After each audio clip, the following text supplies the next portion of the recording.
오늘 저는 디도서 2장 1절에서 14절의 말씀을 가지고 반석 위에 세워진 교회라는 제목을 통하여 하나님의 말씀을 증거하고자 합니다. 우리나라는 예로부터 동방예의지국이라는 말을 들어왔습니다. 이는 동쪽에 있는 예의를 잘 지키는 나라라는 뜻으로 예전에 중국에서 우리나라를 이르는 말이었습니다. 이 말이 좋은 의미인지 안 좋은 의미인지는 다시 새겨보아야 하지만 한 민족은 백이민족으로 예의를 중시해 왔던 것은 사실입니다. 시골 농촌 마을에 가보면 밭이나 논에 나가 일해도 문을 잠그지 않고 나갑니다. 법이 없이도 잘 살 정도로 범죄율이 낮고 마을 전체가 하나의 공동체로 살아갑니다. 어느 집에 숟가락이 몇 개인지 알 정도로 서로 나누며 친분을 유지하고 살아왔습니다. 그리고 마을 곳곳에 가보면 교회가 없는 마을이 없습니다. 우리나라의 기독교가 들어오면서 나라 전체에 교회가 세워졌습니다. 마을에서 가장 전망이 좋은 언덕 위에는 어김없이 교회가 세워졌고 십자가가 달렸습니다. 그만큼 우리나라에는 교회가 많고 기독교의 영향력이 상당합니다. 이렇게까지 된 것은 하나님의 은혜요. 많은 선교사님들의 희생과 주의 종들의 헌신이 있었음을 부인할 수 없습니다. 디도서를 보니 그레데 섬에 이제 막 교회들이 세워지려 합니다. 그리고 마을마다 장로를 세워 하나님의 말씀을 가르치려 합니다. 사도 바울은 그레데 섬에 있는 디도에게 목회에 대한 조언을 서신서를 통해 가르쳤습니다. 교회를 세우기 위해 꼭 알아야 할 것과 새로 생긴 교회에서 성도들이 행해야 할 것은 무엇인지를 가르친 것입니다. 오늘 본문 말씀인 디도서를 통해 그레데 섬에 있는 목회자 디도를 향한 하나님의 말씀과 가르침은 무엇이었고 교회를 중심으로 한 성도들의 삶은 어떠해야 하는지 말씀을 통해 나누고자 합니다. 첫째, 반석 위에 세워진 교회는 예수 그리스도의 말씀을 따라 살아가는 것입니다. 로마 감옥 1차 투옥에서 풀려난 바울은 디도와 함께 그레데 섬에 방문합니다. 그리고 그곳에 디도만 남겨두고 다른 선교지로 떠나갑니다. 바울은 도착한 선교지에 그레데 섬에 있는 디도에게 편지를 합니다. 그레데 섬 사람은 특유의 지방색을 보입니다. 지난 시간에 디도서 1장 12절에 그레데인 중에 어떤 선지자가 말하되 그레데인들은 항상 거짓말쟁이이며 악한 짐승이며 배만 위하는 게으름뱅이라 하니. 그레데 사람은 거짓말이 항상 입에 배어 있었고 악한 짐승같이 포악하며 자기 배만 생각하고 게으르기까지 했습니다. 19세기 선교사님들이 처음 우리나라에 왔을 때 조선을 담은 책들을 보면 그레데 사람들의 모습이 이 땅 가운데서도 있었음을 부인할 수가 없습니다. 아펜젤러 선교사의 보고에 의하면 한국은 얼마나 가난한지 절간의 생쥐가 같이 가난하고 돼지같이 욕심 많고 늑대같이 앙심을 품는다라고 하였습니다. 그 당시 우리나라는 해안가를 3년에 한 번씩 불태웠습니다. 보시오, 우리나라에는 이렇게 가져갈 것이 없소이다. 현재 독립문이 있는 현조동에는 그 당시 2층 이상의 집을 못 짓게 하였다고 합니다. 이것은 중국 사신이 자신에게 가난함을 보여 조공을 접게 하려는 방책이었습니다. 미국은 1620년 청교도들이 메이플라워 호를 타고 그 땅에 처음 발을 내디디면서 시작이 되었습니다. 처음 도착한 곳에 교회를 먼저 세워 첫해 수확한 것을 하나님께 드리며 감사했습니다. 미국은 영국의 식민지로 영국의 많은 세금으로 힘들어했습니다. 그러나 하나님의 은혜로 영국과의 전쟁에서 승리하며 독립을 하게 됩니다. 그때 그들이 하나님 앞에 감사했습니다. 그리고 미국은 1840년에서부터 1890년에 이 약 50년간 세계 최강의 부국이 됩니다. 그때 그들이 외친 것이 있습니다. 주님이시다. 주님이시다. 이것은 주님이 하시지 않고는 도저히 설명되지 않는 일이었기 때문입니다. 부활하신 주님이 디베랴 호수에 밤새 물고기 잡으러 하는 제자들을 찾아가셨습니다. 제자들은 아무것도 잡지 못했습니다. 제자들은 주님 말씀 따라 배 오른편에 그물을 던지니 물고기가 많아 그물을 들 수 없음을 알고 주님이 하신 것을 알았습니다. 그때 외친 것이 바로 주님이시답니다. 이와 같이 주님이시다를 외친 미국은 하나님 앞에 감사해서 많은 찬송가를 지어 불렀고 대각성 운동을 일으켜 성령의 부흥 운동을 일으켰고 자기 나라뿐만 아니라 다른 나라에도 이렇게 역사하시는 주님을 증거하기 위해 많은 선교사들을 파송했고 그 선교사들이 우리나라에도 들어왔던 것입니다. 현재 우리나라는 기독교 선교사님들이 들어온 지 135년이 지났습니다. 세계 최고의 빈민국에서 GDP가 세계 10위 안에 드는 경제 강국이 되었습니다. 그러나 많은 사람들이 주님이시다를 외치지 않고 있습니다. 그 어려운 시절 주님이 이 땅 가운데 하신 일을 인정하지 않고 하나님께 영광 돌리지 않고 그에 대하여 교회를 억압하고 있습니다. 누구든지 하나님의 영광을 도둑질하면 그분이 주신 축복 또한 거두어 가시는 것입니다. 오늘 본문 그레데인들의 모습은 우리나라의 선교사님들이 들어왔던 초기 모습을 그대로 보여주고 있습니다. 우리나라의 선교사님들이 처음 들어와 농촌의 모습을 보았습니다. 술을 그렇게 좋아하고 노는 것을 좋아합니다. 지금은 코로나로 그런 문화가 많이 사라졌지만 몇 년 전만 해도 사람들이 회사에서 회식하면 1차, 2차, 3차까지 술을 마십니다. 우리 민족은 술을 좋아한다고 세계에 소문나 있습니다. 술 소비량이 세계적입니다. 농번기가 끝나고 겨울이 오면 모여서 술 마시고 담배 피우고 도박을 했습니다. 도박하면 아내까지 팔아먹었다는 이야기까지 나올 정도로 심히 부패한 적이 있었습니다. 이런 것을 보면 악한 짐승과도 같았음을 볼 수 있습니다. 그러나 예수 그리스도의 복음이 이 땅 가운데 들어오면서 많은 것이 변했습니다. 현재 세계에서 가장 안전한 국가 순위 안에 들어있습니다. 밤늦게 안심하고 걸어다닐 수 있는 나라는 세계에서 몇이 안 되는 것입니다. 전국 곳곳에 도로가 뚫려 어디든지 쉽게 갈 수가 있고 집집마다 TV와 냉장고와 핸드폰을 가지고 있지 않은 집이 없을 정도입니다. 예수님 따라가면 나라도 가정도 사람도 변화하는 것입니다. 축복받은 우리 민족은 주님이시다, 주님이시라를 크게 외쳐야 되는 것입니다. 사도 바울은 이러한 그레데 섬에 교회를 세우기 원했습니다. 그렇게 하기 위해서는 각 성마다 장로를 세우고 그 장로들 중에 감독을 세워 교회를 판소구에 짓고자 했던 것입니다. 그래서 디도서 1장에 어떤 사람을 장로로 세우고 어떤 장로를 감독으로 세워야 하는지 구체적으로 말씀하고 있는 것입니다. 디도서 1장의 말씀과 같이 장로와 감독을 세우면 판소구에 세우는 교회와 같이 복음의 말씀 위에 굳건히 세워지는 교회가 되는 것입니다. 그 다음으로는 거짓말쟁이고 악한 짐승 같고 배만 위하는 게으름뱅이 교인들을 어떻게 성도로 세워야 하는지 디도서 2장에 권면하고 있는 것입니다. 디도서 2장 1절에 오직 너는 바른 교훈에 합한 것을 말하며 목회자는 바른 교훈에 합한 것을 말해야 합니다. 바른 교훈이란 바른은 영어로 proper이지만 헬라어로는 이 뜻이 바른이 아니고 건전한의 뜻이 있습니다. 성경에 건전한 교훈은 어느 곳에 있을까요? 그것은 바로 십계명에 있는 것입니다.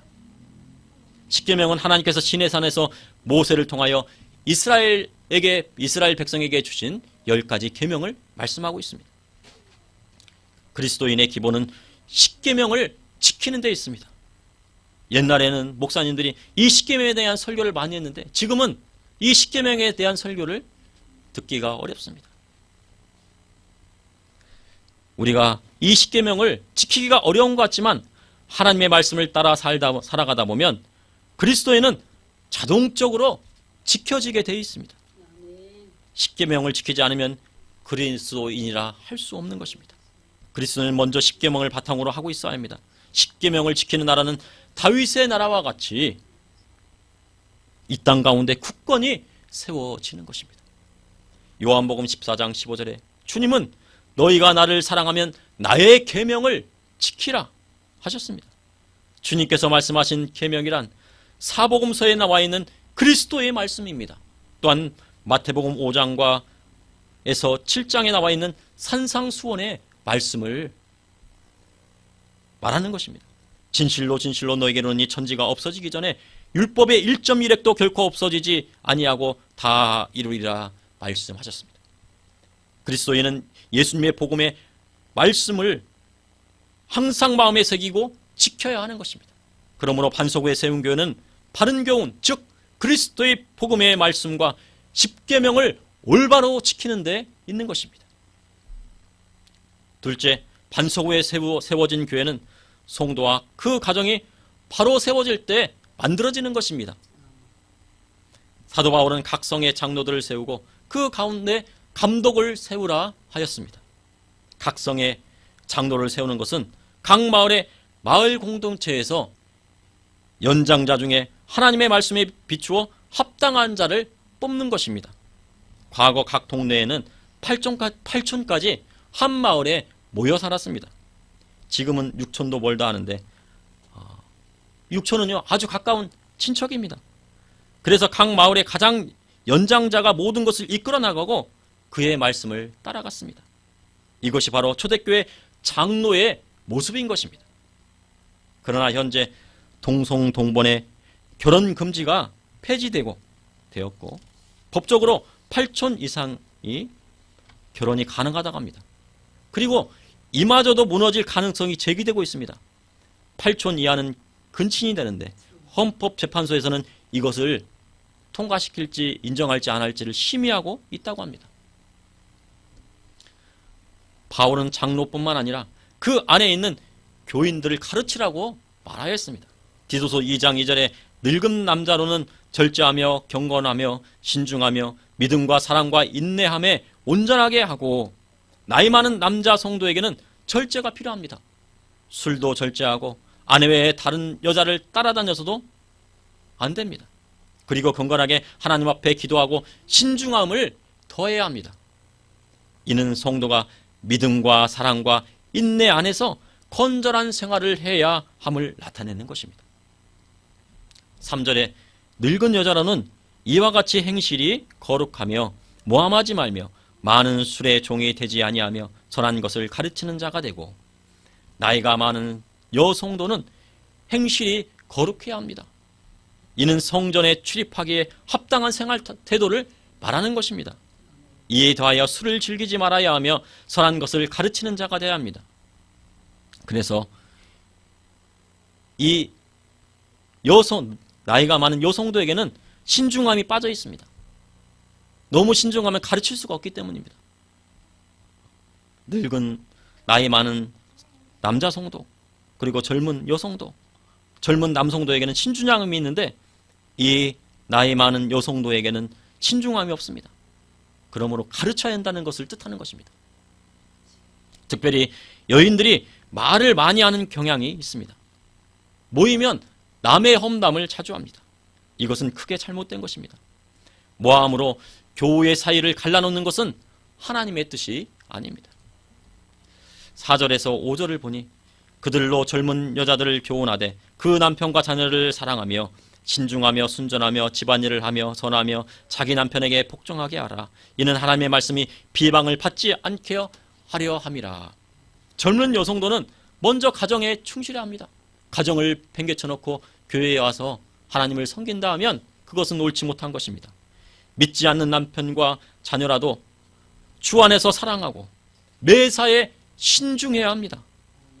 신앙적인 순결한 믿음을 지니고 육체적인 순결한 삶을 지향해야 합니다. 또한 선하며 남편에게 복종해야 합니다.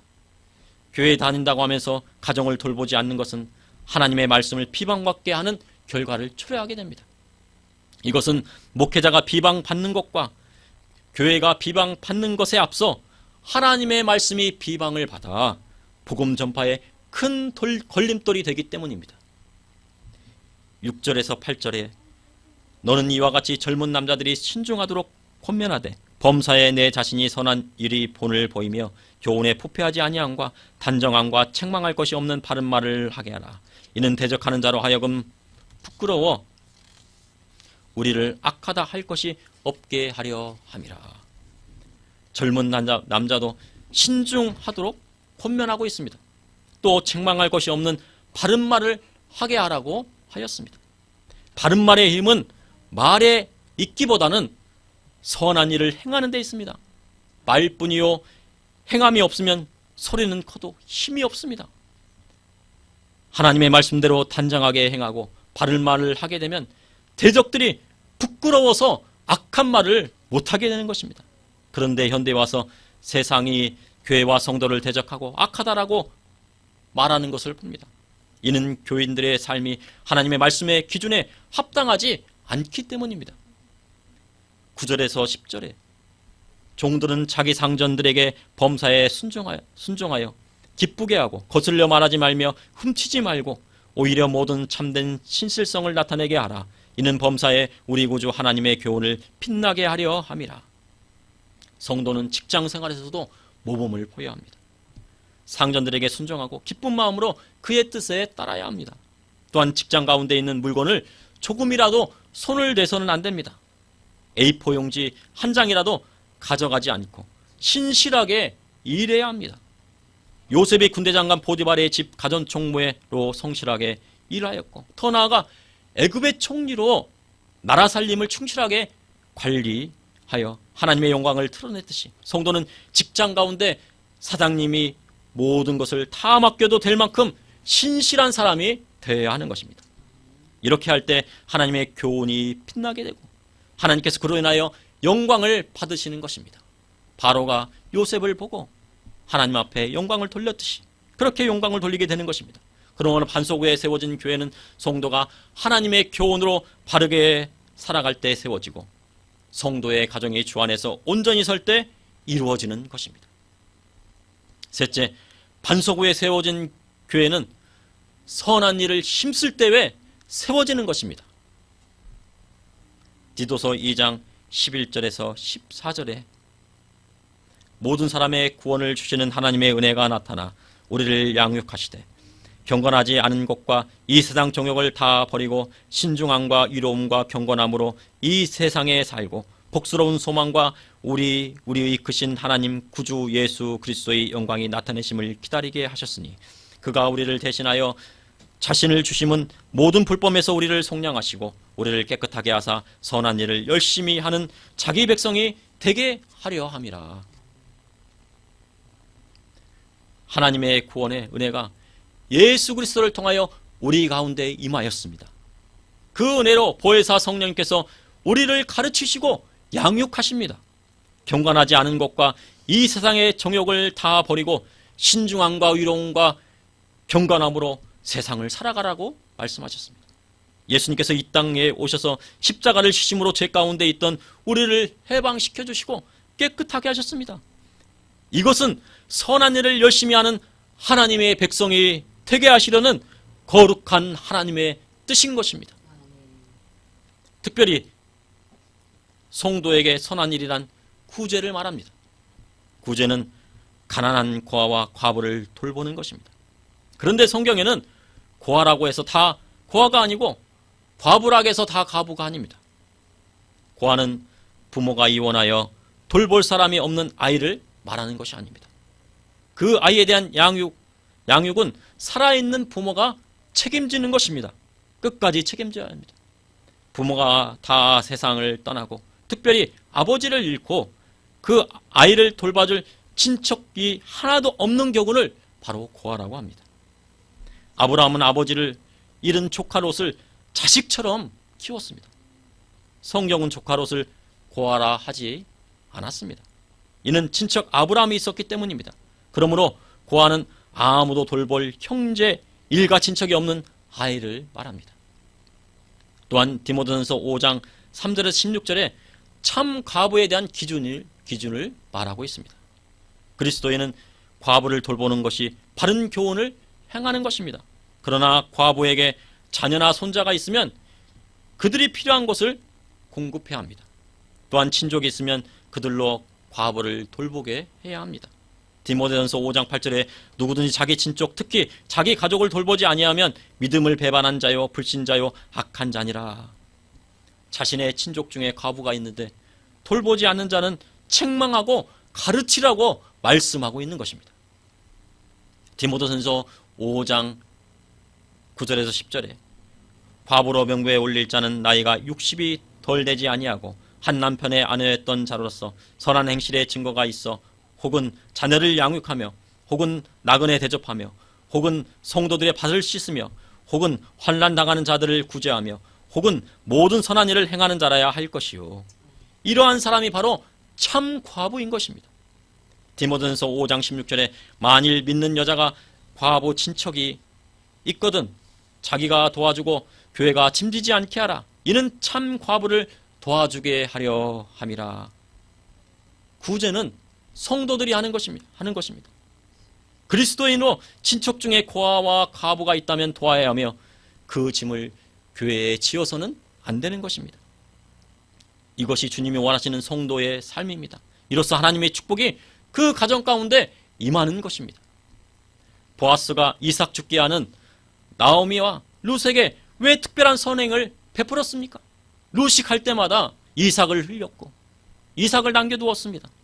그것은 보아스 자신이 나오미와 룻의 친척이었고 기업 물을 자에 속했기 때문입니다. 자신의 일가 친척 중에 어려운 사람이 있으면 돕는 것이 하나님의 뜻입니다. 그로 인하여 하나님께서 보아스의 가정을 축복하시고 그의 계보에서 메시아가 탄생한 것입니다. 특히 성도는 주위에 어려운 사람이 있으면 도와야 합니다. 이는 고아와 과부뿐만 아니라 객과 나그네를 돌봐야 하기 때문입니다. 그런데 간혹 교인 중에 교회 것을 가져다 도와주려 합니다. 그것은 참된 구제가 될 수 없습니다. 그러면 하나님의 축복이 자신에게 임하지 않습니다. 구제란 자신의 것을 들여 어려운 사람을 돌보는 것이 참된 구제이며 그 상이 하늘에 쌓이는 것입니다. 교회에 음식을 준비하는 것도 마찬가지입니다. 하나님께 드려진 헌금에서 음식을 준비하려 해서는 안 됩니다. 만약 식사 봉사를 하고 싶다면 자신의 것을 들여 음식을 준비하는 것입니다. 초대교회 성도들은 자신이 먹을 음식을 미리 준비해야 하여 교회에 왔습니다. 자신의 먹을 것보다 더 준비해서 가난하여 많이 준비하지 못한 성도와 서로 나누고 주안해서 교제를 했습니다. 하나님께 드린 헌금은 하나님 앞에 예배드리고 교회를 운영하는 데 사용되었으며 목회자가 살아가는 데 필요한 것을 공급했습니다. 그리고 코로나19로 어려움을 당하는 교회를 돕는 데 사용되어져야 하는 것입니다. 그리고 더 나아가 아무도 돌볼 수 없는 참 과부와 고아를 돌보는 데 사용되어야 하는 것입니다. 그러므로 반석 위에 세워진 교회는 예수 그리스도의 십자가의 보혈로 씻음 받은 성도가 경건하지 않은 것과 세상 정욕을 다 버리고 신중함과 의로움과 경건함으로 세상을 살아갈 때 세워지는 것입니다. 또한 성령 충만함을 받고 선한 일을 행하는 하나님의 백성 그리고 그리스도의 제자가 많아질 때 교회는 반석 위에 굳건히 세워지게 되는 것입니다.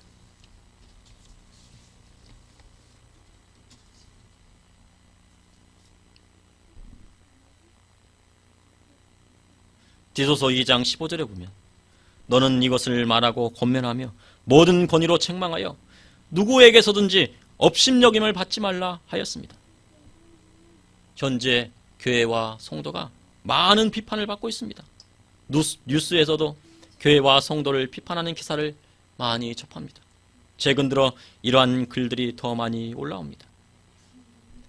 교회와 성도가 업심여김을 받으면 하나님의 영광을 가리는 것이요 복음 증거하는데 걸림돌이 되는 것입니다. 디모데후서 3장 5절에 경건의 모양은 있으나 경건의 능력은 부인하니 이 같은 자들에게서 내게 돌아서라 하였습니다. 바울은 이들을 권면하고 모든 권위로 책망하라 하였습니다. 왜 그렇게 하여야 했을까요? 성도들을 하나님의 말씀으로 바르게 가르치고 권면하고 권위로 책망할 때 악한 세력과 제적들이 교회와 성도들을 넘보지 못하기 때문인 것입니다. 그러므로 반석 위에 세워진 교회란 예수 그리스도를 따라가는 교회이며 하나님의 말씀으로 성도와 가정이 바로 설 때 이루어지는 것입니다. 또한 교회와 성도가 선한 일을 힘쓸 때 세상 가운데 하나님의 영광이 드러나고 그리스도의 복음의 말씀이 빛나게 되는 것입니다. 이로 인하여 대적의 입을 봉하고 악한 세력은 물러가게 되게 되어 있는 것입니다. 하나님의 말씀의 반석 위에 교회와 가정을 굳건히 세우십시오. 이것이 우리 구주 예수 그리스도께서 원하시는 뜻이요, 하나님께서 저와 우리 성도님들에게 원하시는 하나님의 뜻인 것입니다. 기도하시겠습니다. 주님, 오늘도 감사합니다. 주님의 사랑과 은혜로 오늘 예배를 통하여 하나님 앞에 영광 돌리게 하여 주심을 감사합니다. 또한 하나님의 거룩하신 이름을 높여드리게 하여 주심을 감사합니다. 주님, 우리가 디도서 2장을 통하여서 성도의 삶이 어떠해야 되는지 우리가 깨달았습니다. 주님, 저와 우리 성도님들 이 말씀을 통하여서 그리스도의 말씀을 통하여서 하나님의 말씀을 통하여서 변화받게 하여 주시고 이 말씀대로 행하여 주의 복음의 말씀을 담대히 증거하는 자로 사용하여 주시고 이 마지막 때에 쓰임받는 자로 택하여 주시고 인도하여 주시옵소서. 그리함으로 교회가 또한 그리고 우리 성도들이 세상 가운데 하나님의 말씀으로 빛나게 하여 주시고 또한 우리 교회와 성도님들이 전하는 복음의 그 말씀들이 전 세계에 나아가 증거되는 놀라운 기적의 역사가 일어나게 하여 주시옵소서. 그로 인하여서 하나님 앞에 큰 영광을 돌리게 하여 주시옵소서. 예수님의 이름으로 위옵나이다. 아멘.